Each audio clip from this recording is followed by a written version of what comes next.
ರಾಜ್ಯದಲ್ಲಿ ಲೋಕಸಭಾ ಕದನ ಅಂದರೆ ಚುನಾವಣೆ ರಂಗೇರುತ್ತಿದ್ದು, ಬೆಳಗಾವಿ ಲೋಕಸಭಾ ಬಿಜೆಪಿ ಅಭ್ಯರ್ಥಿ ಜಗದೀಶ್ ಶೆಟ್ಟರ್ ಅವರ ಸೊಸೆ ಹಾಗೂ ಮಾಜಿ ಸಚಿವ ಸುರೇಶ್ ಅಂಗಡಿಯವರ ಸುಪುತ್ರಿ ಶ್ರದ್ಧಾ ಶೆಟ್ಟರ್ ಅವರೊಂದಿಗೆ ನಮ್ಮ ನ್ಯೂಸ್ ಸಮೂಹದ ರಾಜ್ಯ ಉಪಸಂಪಾದಕ ಬಸವರಾಜು ನಡೆಸಿದ ಸಂದರ್ಶನದಲ್ಲಿ ಮಾತನಾಡಿದ್ದಾರೆ. ಅಷ್ಟಕ್ಕೂ ಅವರು ಹೇಳಿದ್ದೇನು ಕೇಳೋಣ ಬನ್ನಿ.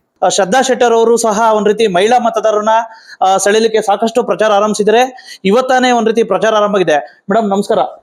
ವಿಶೇಷವಾಗಿ ಒಂದ್ ರೀತಿ ಪ್ರತಿ ಲೋಕಸಭಾ ಚುನಾವಣೆಯಲ್ಲೂ ತಮ್ಮ ತಂದೆಯವರಿದ್ರು, ಆನಂತರ ತಮ್ಮ ತಾಯಿಯವರು ಆಕಸ್ಮಿಕವಾಗಿ ಬಂದ್ರು, ಈಗ ನಿಮ್ಮ ಮಾವನವರು ಒಂದ್ ರೀತಿ ನಿಂತಿದ್ದಾರೆ. ವಿಶೇಷವಾಗಿ ಸಾಕಷ್ಟು ಕೆಲಸಗಳು ಆಗ್ಬೇಕಾಗಿದೆ. ಸಾಕಷ್ಟು ತಾವು ಸಹ ಮಹಿಳಾ ಒಂದ್ ರೀತಿ ಮತದಾರರನ್ನ ಸೆಳೆಯಲಿಕ್ಕೆ ಸಾಕಷ್ಟು ಪ್ರಯತ್ನ ಮಾಡ್ತಾ ಇದ್ದೀರಾ. ಯಾವ ರೀತಿ ನಡೆದಿದೆ ಮೇಡಮ್?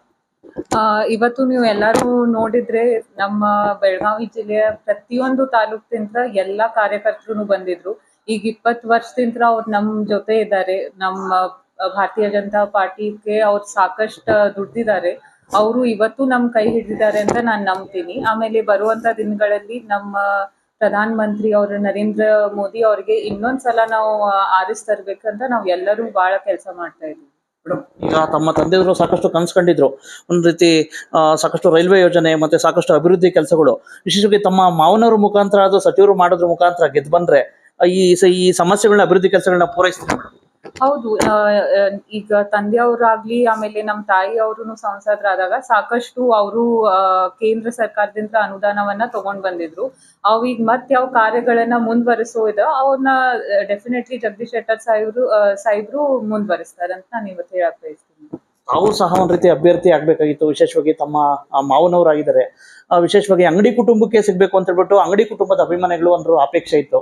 ವಿಶೇಷವಾಗಿ ತಮ್ಗೆ ಸಂತೃಪ್ತಿ ಇದೆಯಾ ಮೇಡಮ್? ಹೌದು, ಇದು ನಮ್ ಕುಟುಂಬದನೇ.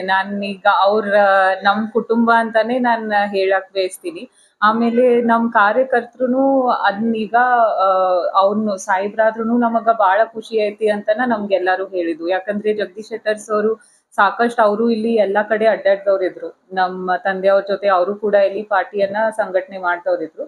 ಅವರು ನಮಗ್ ಪರಿಚಿತರಿದ್ದಾರೆ. ನಮ್ಗೆ ಅವ್ರು ಸಿಕ್ಕಿದ್ರು ಖುಷಿ ಆಗೈತಿ ಅಂತಾನೆ ಹೇಳಿದಾರೆ ಎಲ್ಲರೂ. ಸಾಕಷ್ಟು ಬೆಳಗಾವಿ ಲೋಕಸಭಾ ಕ್ಷೇತ್ರದಲ್ಲಿ ಮಹಿಳಾ ಮತದಾರರು ಜಾಸ್ತಿ ಇದ್ದಾರೆ. ವಿಶೇಷವಾಗಿ ಈಗಿರ್ತಕ್ಕಂಥ ಹಾಲಿ ಕಾಂಗ್ರೆಸ್ ಗವರ್ಮೆಂಟ್ ನ ಗ್ಯಾರಂಟಿ ಬಗೆಗಳ ನಡುವೆ ಯಾವ ರೀತಿ ಮಹಿಳಾ ಮತದಾರರನ್ನ ಸೆಳೆಯಲಿಕ್ಕೆ ತಮ್ಮ ವಿಶೇಷ ಒಂದು ಪ್ರಯತ್ನ ಏನ್ ಮೇಡಮ್? ನೋಡ್ರಿ, ಮೋದಿಜಿ ಅವರು ಸಾಕಷ್ಟು ಮಹಿಳೆಯರಿಗೆ ಎಲ್ಲಾ ಈಗ ಉಜ್ವಲ ಗ್ಯಾಸ್ ಆಗ್ಲಿ ಎಲ್ಲಾ ಅವರು ಕೊಟ್ಟಿದ್ದಿದೆ.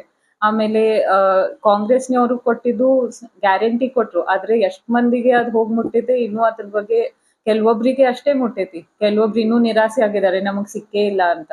ಸೊ ಆ ತರ ಗ್ಯಾರಂಟಿ ಮೋದಿ ಅವ್ರು ಎಂದೂ ಕೊಟ್ಟಿಲ್ಲ. ಸೊ ನಾವು ಈಗ ಜನತಾಗೆಲ್ಲ ಗೊತ್ತಿದೆ, ಮಹಿಳೆಯರ್ಗು ಎಲ್ಲ ಗೊತ್ತಿದೆ ಯಾರನ್ನ ಆರಿಸ್ತರ್ಬೇಕಂತ. ಅವ್ರಿಗೂ ಒಂದ್ಸಲ ಈಗ ಅವ್ರ ಕಾಂಗ್ರೆಸ್ಸಿಗೆ ಅವಕಾಶ ಕೊಟ್ಟು ನೋಡಿದ್ರು.